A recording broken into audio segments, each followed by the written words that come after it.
Congresswoman Green is joining us now live for her first CNN interview since announcing her plans to resign from the House of Representatives. Congresswoman, thanks very much for coming in. Lots going on. Yeah. This is Pamela Brown, not Pamela Green. Just want to make that clear. And she has a beautiful name. She has a beautiful name. Thank you. I'm proud of my last name. That's right. And your name is Green, not Brown. That's right. I want to be precise. In addition to what we just heard there, President Trump posted yesterday that you are, quote, and I'm quoting him now, not America First or MAGA, and your, quote, new views are those of a very dumb person. That's the President of the United States speaking about you. What's your response to these latest attacks? Well, actually, Wolf, I feel very sorry for President Trump. I genuinely do. It has to be a hard place for someone that is constantly so hateful and puts so much vitriol, name-calling, and really tells lies about people in order to try to... First off, if you made it this far in the video, please like, subscribe. I really appreciate it. It goes a long way to supporting the channel. I mentioned this a couple weeks ago about her jumping ship and basically walking away from the Republican Party. And I think it was solely because she's seen things spiraling out of control, seen just how bad things were getting, and she wanted to pivot and shift and kind of shave face. But also, I think that she is a very smart woman for doing what she done. And if you notice, with her first statement, she said, first off, I want to say I feel sorry for President Trump. In my opinion, this is just me speculating, but I think that ultimately that is her being or giving the public and everyone an inkling of his mental and physical decline and state. I don't care what you say. Father Time is undefeated, and there is no way an 80-year-old man is going to think, function, and act like he did when he was in his 40s, 50s, and even 60s.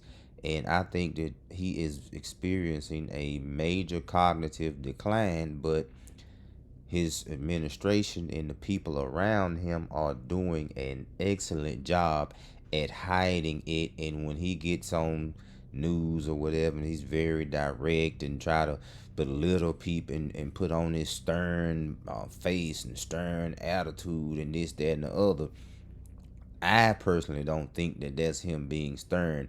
I think that is a early stage of like dementia or some type of cognitive decline that shows the older he gets, the angrier he gets, the more radical he gets from the tweets, from his policy, from tariff on, tariff off. That's not a rational thinking, precise moving person. That's a person that's operating and functioning off of emotions and things that are overall not conducive to the country. But like I say, I speak facts. I'm not left or right, but the pro-Trumpers are gonna be mad as hell that I'm saying this, and the people that are anti-Trump are gonna be glad. So I'm just trying to straddle the line and just speak about what I personally think I'm seeing with my own two eyes. His way or win some kind of fight.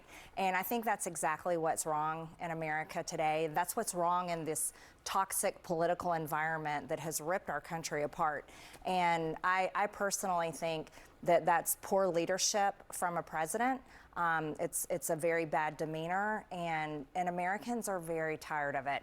And unfortunately, I also am concerned because I don't think the president's team nor the speaker have told the president about the legislation that I've introduced, that actually much of it directly, literally aligns with the agenda that he campaigned on, I campaigned on in 2024.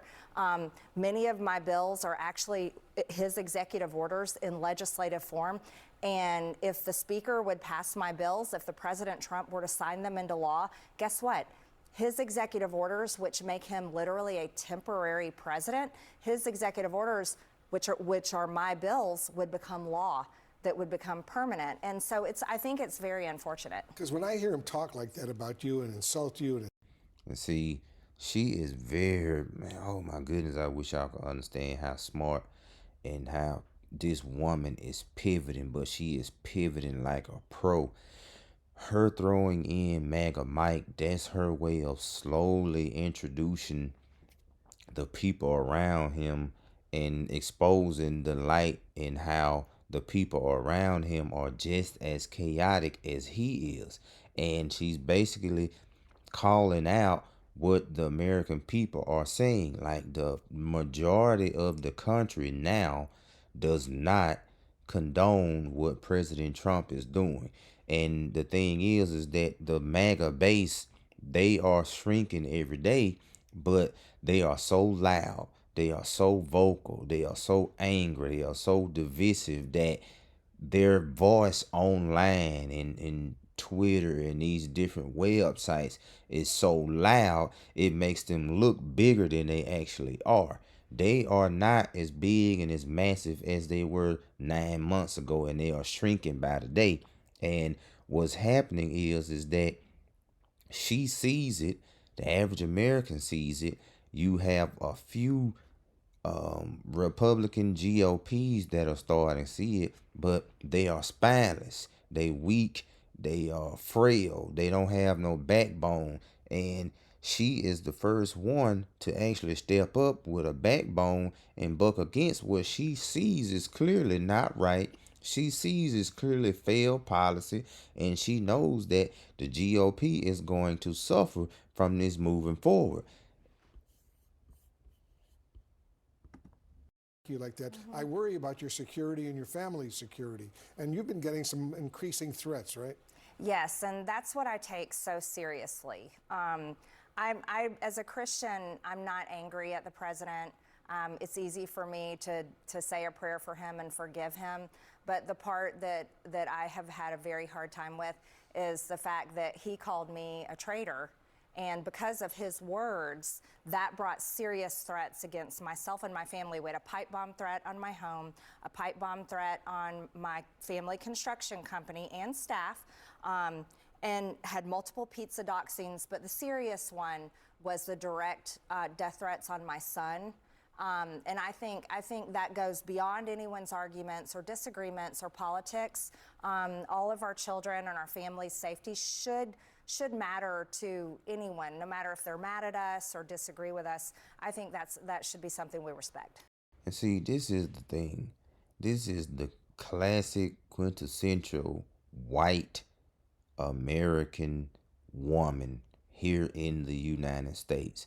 And when the president's rhetoric is so divisive and so horrible and so mean and so evil that he can say a few words and make other Americans go against a white woman in America, that should show people the magnitude of just how far this crap has gotten out of hand. And just like I always say, all good things will come to an end. They are going to self-destruct from within. I said this on one of the videos I made weeks ago. And this is the beginning of them self-destructing, the GOP self-destructing.